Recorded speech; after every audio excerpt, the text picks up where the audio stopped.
नमस्कार मित्रांनो, चॅनलवरती आपले सहर्ष स्वागत।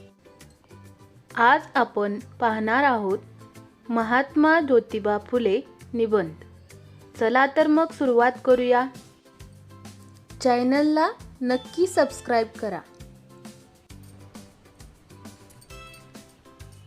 महात्मा फुले।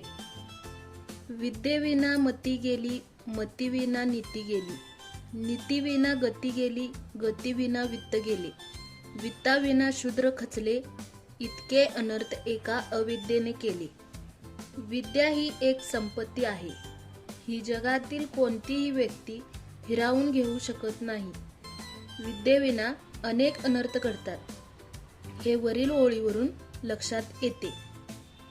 सत्यशोधक समाजाचे संस्थापक महात्मा फुले यांचे पूर्ण नाव ज्योतिराव गोविंदराव फुले असे होते। ते एक लेखक, विचारवंत आणि थोर समाजसुधारक होते। त्यांचा जन्म 11 एप्रिल 1827 रोजी सातारा जिल्ह्यातील कटगुण येथे झाला। त्यांच्या वडिलांचे नाव गोविंदराव व आईचे नाव चिमणाबाई होते। वयाच्या 13व्या वर्षी त्यांचा विवाह सावित्रीबाई फुले यांच्याशी झाला। माध्यमिक शिक्षणासाठी पुण्याच्या कॉटेज मिशन हायस्कूलमध्ये त्यांनी प्रवेश घेतला। अभ्यासात खूप हुशार असल्यामुळे 5-6 वर्षातच त्यांनी अभ्यासक्रम पूर्ण केला। महात्मा फुले यांच्यावर थॉमस पेन यांच्या राईट ऑफ मॅन या पुस्तकाचा प्रभाव पडला। त्यांनी विषमता दूर करण्यासाठी स्त्री शिक्षण व मागासलेल्या मुलामुलींचे शिक्षण यावर भर दिला।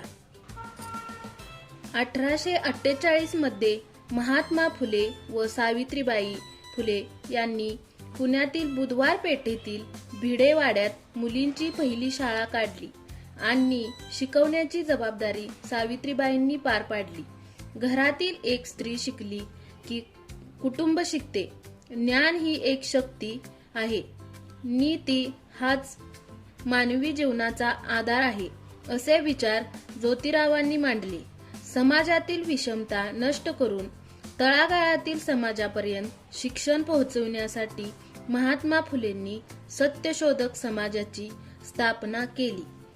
शेतकऱ्यांचा आसूड हा त्यांचा प्रसिद्ध ग्रंथ आहे। समाजातील वाईट प्रथा त्यांनी नष्ट केल्या। समाजातील लोकांमध्ये त्यांनी आत्मविश्वास वाढवला। त्यांना हक्काची, अधिकारांची जाणीव करून दिली।